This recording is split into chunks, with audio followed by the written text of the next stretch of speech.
Nishant Shah, welcome. Thanks for speaking with Pluribus News. You are Maryland's first senior advisor on responsible AI, and you're working to build out the state's AI strategy. Why don't we start with just a definition of responsible AI? How do you define that? What does that mean? Yeah, it's a great question. And thanks for having me. It it's one of those questions where it's sort of like the three blind mice and the elephant sort of thing, where like what AI is and what responsibility is within AI sort of depends on where you're looking from. There's a lot of definitions. Some are more philosophical and some are more technical. I think that'll continue to change over time. I'm sure you've heard different words here: responsible, trustworthy, ethical. They all have sort of slightly different nuances within the industry and within academia. But in terms of the state of Maryland and the way we're looking at this, our goal really is to figure out a way to leverage AI that is sort of safe and ethical and essentially adheres to a set of principles that we've adopted. And so we consider that approach responsible and then productive so that we actually get good at using AI over time and sort of, let's call it, build our AI muscle and get better at doing that. You previously worked at Meta and Amazon. I'm really curious to know how, having worked at those companies, having worked in the private sector, and in particular, having worked at Meta in AI, how is that work informing the work you're now doing for Governor Moore in the state of Maryland? Quite a bit in that, the responsible AI team at Meta was essentially charged with a similar set of things, which is you have a set of principles, and how do you ensure that responsibility, as sort of defined by those principles, is baked in across the ML or machine learning development lifecycle. And so that, as you can imagine, encompasses a lot of different things from aspects like risk assessments and what does that look like in a company before you deploy a technology to building out frameworks like measure, root cause, and mitigate. So can you measure a harm if it's coming or not coming? Can you root cause it to figure out where is that potentially happening, and can you mitigate it? And so, I was exposed to lots of different methodologies, sort of in the responsible AI space, got to connect with just absolutely brilliant humans that are research scientists, lawyers, engineers, product managers across the entire sort of AI spectrum, many who've gone on to do sort of other big things afterwards, and some who went to academia or came from that space. And so it was a fantastic grounding and sort of how do you take these really amorphous concepts and ground them into something real, and then actually build tools and mechanisms and processes that ensure that you're adhering to that set of principles. So that's sort of the getting a real grounding and experience in doing that, I think, has been probably the most useful thing that I've taken to this role. Obviously, there's a lot of conversation happening at the federal level and in the states about how to regulate AI and how to protect the citizenry from the potential downsides. And having worked in the private sector and now being responsible for thinking intentionally about how to deploy this for the state of Maryland and for the state government, how much should we trust the companies that are creating this technology? How much do you trust them? How much do you think there needs to be third-party oversight and government regulation of them? I mean, there absolutely needs to be third-party oversight and government regulation. And I think a lot of these companies would be one of the first folks to tell you that. I think a lot of the disagreements come on exactly what it is that is regulated and how it's regulated, and the sort of things that where the devil is in the details for the set of approaches that you take. From my perspective, I think there's a lot of amazing guidance coming out from places like NIST with its risk management framework and sort of iterations on that over time. The AI Bill of Rights, the EU AI Act has a lot of sort of super interesting sort of reference documents there. And, sort of globally, there's a lot of sort of let's call it thought leadership and sort of experiments, like natural experiments happening sort of in the wild as to what sorts of regulations work, what don't. I think we're really early into that process. My own concept also is that I thought the federal AI EO was really strong and at least showing the art of the possible and sort of taking a few of the first steps there, which I think ideally the federal legislature then takes and sort of codifies. But yeah, regulation is needed. And I think generally companies also want clarity on to what the rules of the road are. So that's a super useful from the state also to encourage innovation because then you know the constraints. There are already states and state legislatures kind of leaping into this. There are proposals we're seeing around the country for what might be viewed as kind of comprehensive AI regulation. There's certainly lots of bills to address deep fakes. And I'm just curious to know if you, at this point, are thinking that the time is right for states and state legislatures to act to start to build these guardrails, or if you think it's too soon, if there's a conversation developing in Maryland around legislation and regulation yet? Yeah, we're working quite closely with the legislature as it figures out sort of the next steps here and what should be regulated and what we should be essentially waiting on and learning and sort of ensuring that some of the best practices get a little bit more mature before codifying it into legislation. I think there's some things that are quite clear, at least from my perspective. I won't speak for our legislature because I'm not part of the legislature, but I can just say from my own sort of personal perspective, data privacy is really important. And so having sort of bills that ensure that for consumers is, I think, is one of those sort of foundational things that isn't necessarily entirely related to AI, but is sort of the foundation on which AI can be built. So I'm a big proponent of that. There are sort of criminal sorts of approaches where you have things like deepfakes and revenge porn and sort of sharing those sorts of things without consent. And, those are having impacts now on real people across lots of demographics and sort of classes of folks. And so it's, ensuring that we have laws on the books that are able to uh, sort of mitigate a lot of the impacts that AI is having in those sorts of spaces are really important, I think, to get from a short-term basis. And so I think legislators should act quickly on those, and I think they can start doing that now.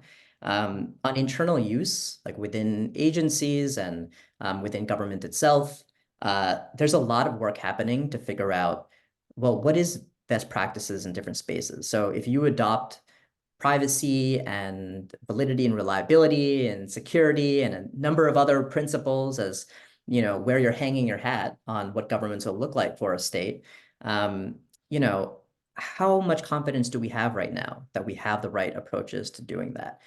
There's a lot of guidance out there, but much less on the actual making it real, like the operationalization of it.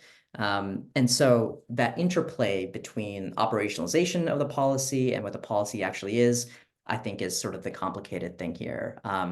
I do believe that there's some high level things that we can do on sort of the AI governance space and internal use, and in Maryland where we're having those conversations as well. The governor recently issued an executive order on AI, and it calls for the responsible, ethical, beneficial, and trustworthy deployment of AI in Maryland state government. So, where do you begin with a mandate like that? Where do you start the conversation?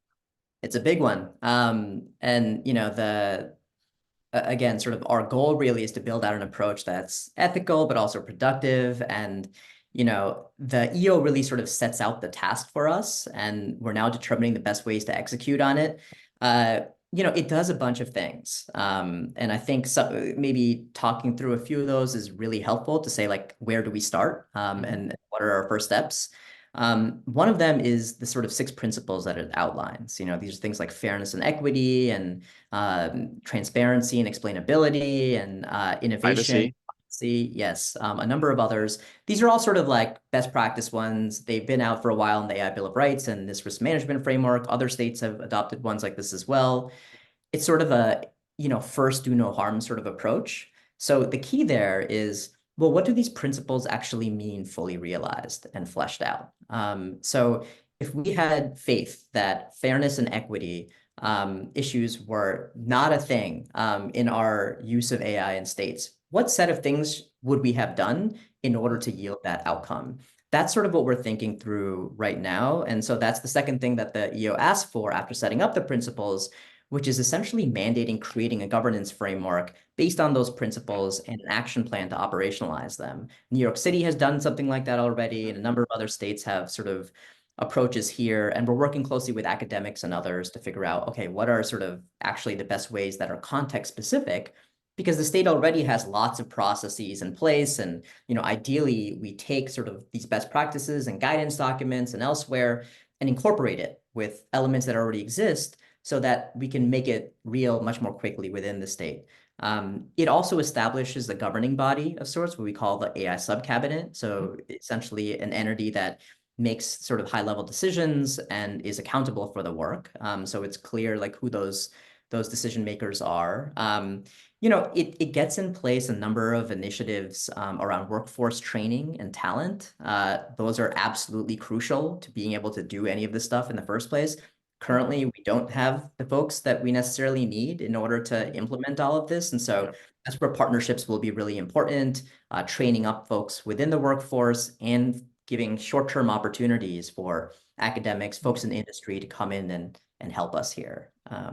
What do you think is the timeline for this comprehensive action plan and for operationalizing the state's AI principles? Is this a 1 year, 2 year, 5 year I think process? the forever thing. It's, this EO is it essentially builds momentum and gives the set of things that we need to do. And then our next step is to say, okay, like for each principle, how long would it actually take to establish Mhm. with some sort of maturity framework in mind? So you could imagine that for like privacy, when you're just starting, there's like a low maturity way, and then a medium and a high maturity, Mm, when that correlates to probably to time and to mhm. sophistication in terms of the approaches that we take. And so, what does that roadmap and that strategy look like? And in the meantime, folks want to adopt AI now. And so, what are the low risk places where we can be doing that? Without those more mature governance standards in place. So essentially, what are the stop gaps as we move forward with AI now? Well, and I'm really interested to talk about some use cases and what this work looks like so far. Have you started yet inventorying state agencies to see how they're already deploying AI?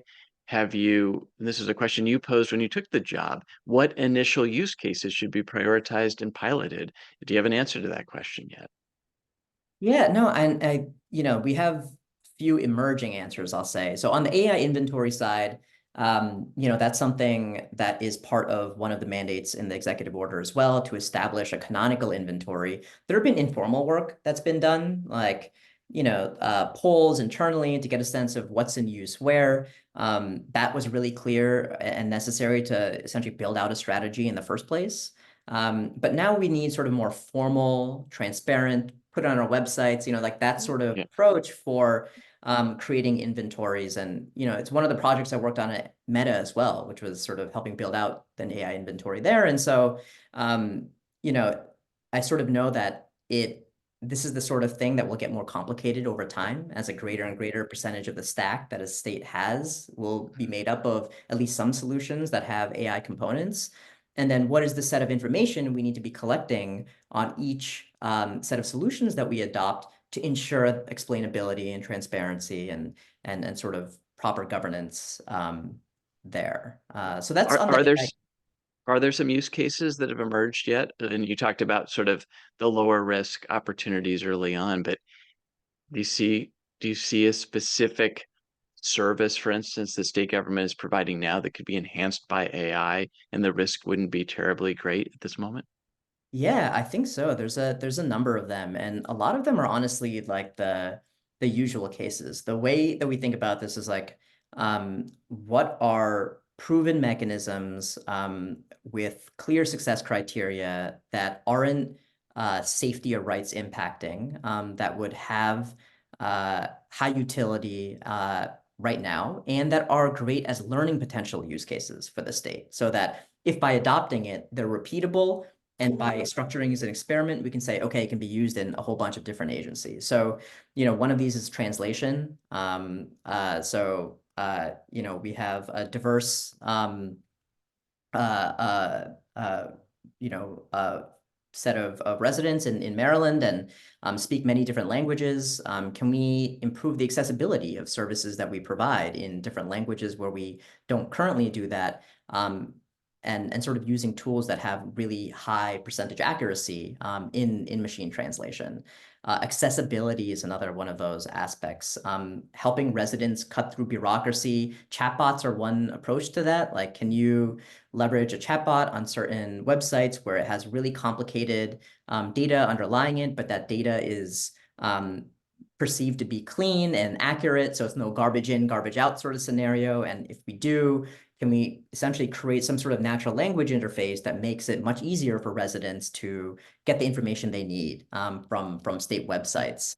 Another one of them is, there are lots of very painful processes across state government that, state employees end up spending lots of cycles governing and executing against. Can we take some of the drudgery out of some of those like top five, sort of processes and make life easier for staff, which has direct impacts on our residents as well? Well, Oh, sorry, go ahead.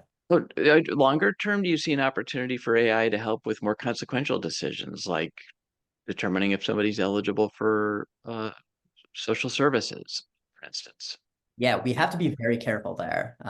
It's the sort of thing where only once we're like significantly more sophisticated in our governance approaches, and we know that decisions are dependable and valid, and we have mechanisms in place to ensure that bias and discrimination are part of the models that are being used to train that, then we can start thinking about that.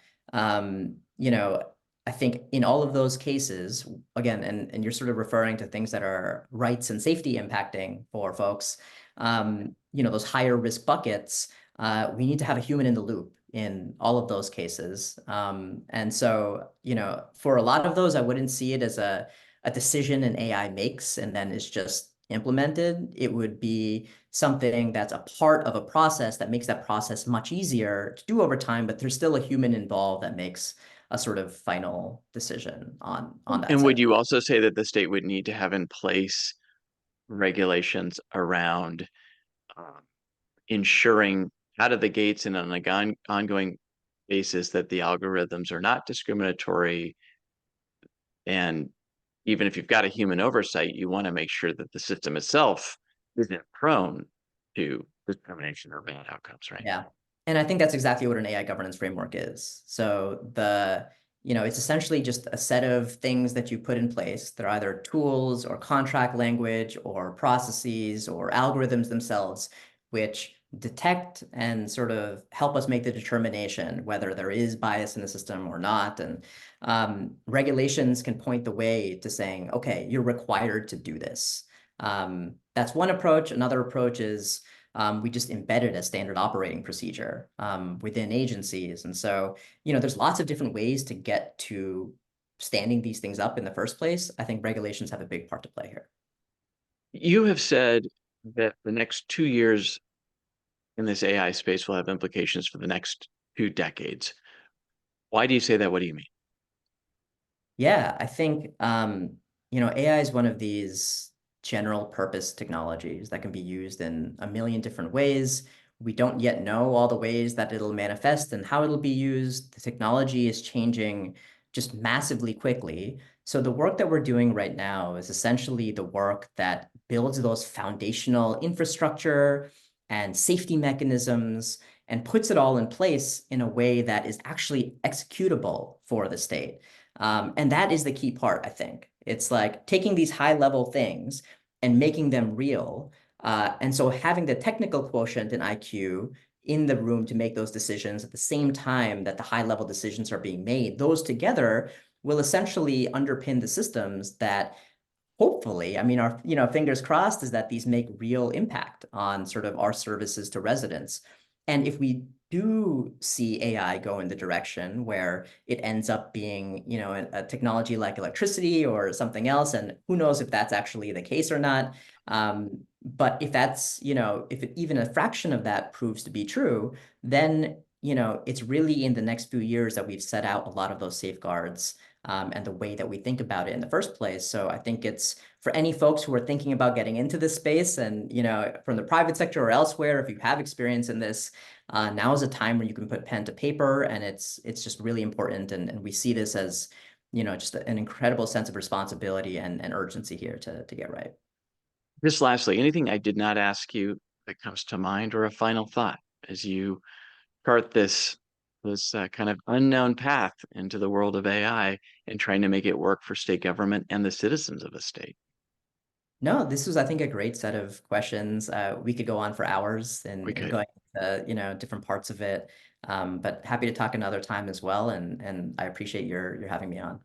We appreciate it too. Nishant Shah, Maryland's first senior advisor on responsible AI. Thank you for talking to Pluribus News. Thanks, Austin. Be well. Bye.